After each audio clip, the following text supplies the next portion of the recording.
We have a lot of Love After Lockup updates to talk about. First, starting off with Chance. So he was finally sentenced to his time in prison. So he's been locked up for a hot minute now, and he finally got to face the judge for his charges from when he went on that crime spree after he ended up wrecking his vehicle a few years back, and then he decided to steal another vehicle, and then this lady's credit card, which was inside her vehicle. Well, he ended up getting 3 years for tampering with a vehicle in the first degree.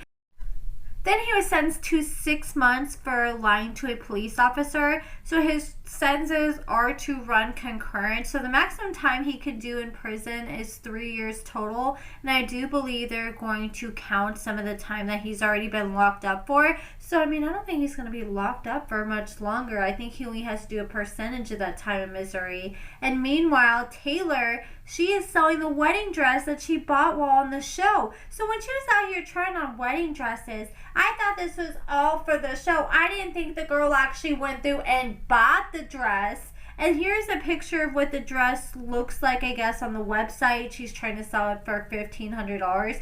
I don't know why she ever thought it'd be a good idea to buy a wedding dress to marry Chance and spend that much money, especially how we saw how he was acting when he was on the show. But now she's trying to get some of that money back. She's back with that Ryan guy. They broke up for a little bit, and now they're back together. And it sounds like she's just trying to move forward with her life. And meanwhile, you guys remember Chris? He was the one that dated Gabby, and then he ended up going to jail for a while. Actually, prison, after he was sentenced to prison after he was found guilty of beating Gabby up pretty severely. Well, I thought he was still locked up in prison, but apparently he ended up getting out, and he already went back to jail. So he ended up getting arrested on June 9th. Shout out to All Things Lockup on Instagram. They're the ones that broke this story. But they said that he has 2 different criminal cases stemming from this June 9th arrest.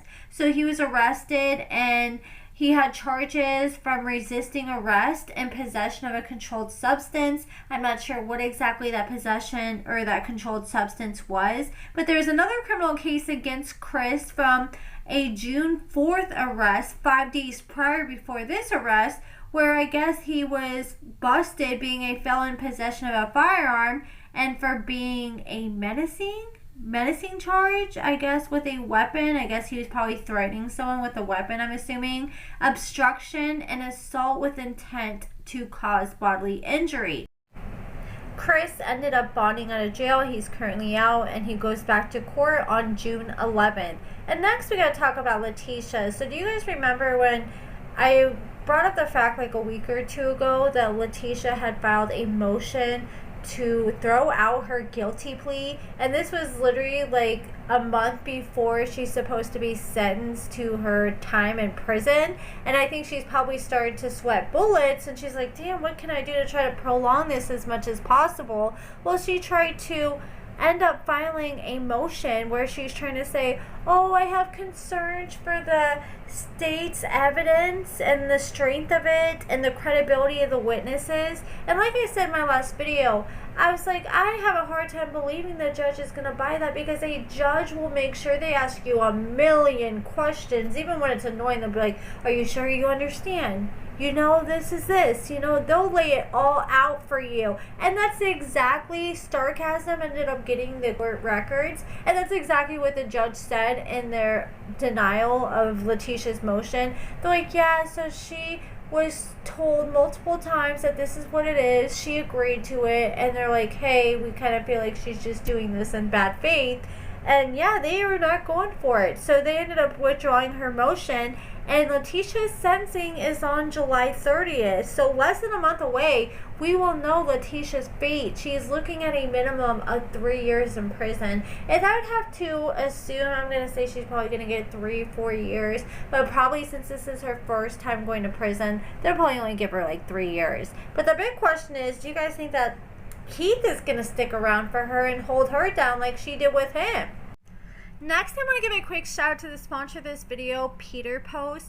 Do you guys have a family member or a friend that's locked up in prison and you've been wanting to reach out to them but you have no idea where to start? Well, Pieter Post is a real life prison family resource. So it allows people to send letters to loved ones in federal prison, especially when you're not sure where exactly they are or how to write them. You don't have to download an app like a lot of these prisons make you do, or you don't have to make an account. All you have to do is go to this website, fill out like your address, and then type up the message that you want to send, and they will send it for you. You can send photos, you can send postcards, and this website is really easy to navigate and use. So definitely check it out if you're interested. I will leave it linked in the description. But now let's talk about Christiana, because she's been arrested twice in the past 3 weeks for some very serious charges. So she was arrested for third-degree burglary, and this was a few weeks ago. And then she was arrested back, or just a few days ago. Let me see. She was arrested at 11 a.m. at a Dairy Queen, and she's currently behind bars on an $8,300 bond, and she was arrested for third-degree burglary after she stole from a motor vehicle, unauthorized use of a credit card under $1,500, possession of a controlled substance, which is meth, and possession of drug paraphernalia. And she had just gotten off parole for the first time in years. She was just bragging about it, and now she's getting back in trouble, and she's probably going to be back on probation or parole before we know it. And I don't want to share her mugshot because Starcasm shared it. But if you guys do go to starcasm.net, their website, or their Instagram, you can check out her mugshot. She is bald. She is completely, well, not like Van Diesel bald, but she has like a buzz cut. Like her hair is shaved down, kind of like almost like what Jasmine from 90 Fiancé, like her hair looks like now, where it's kind of started to grow in. She's got a buzz cut where she is damn near bald, but she has a little bit of hair, maybe like an inch or two of hair on her head, and she just looks rough. But I'm sure she's really been going through it after she lost her mother on Halloween, because we know how close she was with her mother. I did talk to a source who used to tell me a lot of Christiana tea, and they told me that allegedly her sister was on meth, you know, Tara, and that was Christiana's biggest weakness, is she would go back to hanging out with her sister Tara, and she would be doing well. But as soon as she would want to see her sister, because that's her family, and she doesn't have a lot of real friends, and then she would go around her sister, and next thing you know, they're using together, and that was her sister's drug of choice, was meth. And it sounds like Christiana, you know, her drug of choice used to be crack, but it sounds like it's changed to meth, because it seems like when she's been busted with drugs this past few years, it's always been meth related or meth paraphernalia. You know, another one of them who can't stay out of trouble, Dylan's ass. And he's been out here showing off his ankle monitor like it's his latest prized accessory. Like literally, he was showing off on all these videos that Marissa posted to her backup page.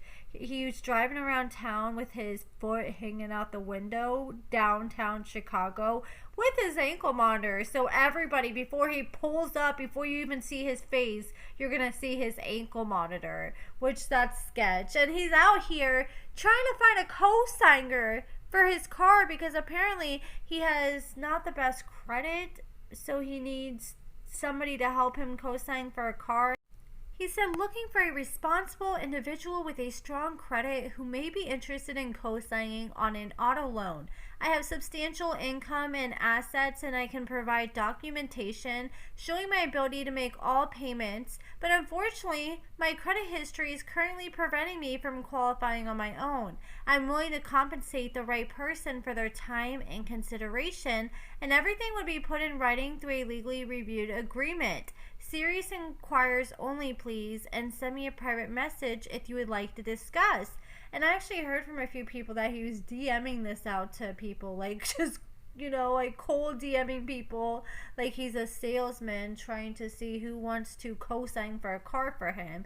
And honestly, I would not trust it one bit. I mean, this man has had, what, 2 cars stolen in the past month?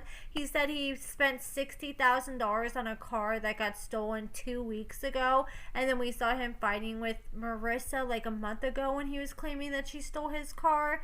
It's like, man, that's dangerous. You're going to have someone come out risk their credit that they've spent all their life building up to co-sign a car for you, that you may end up getting stolen a week or two from now, or Dylan can't stay out of trouble.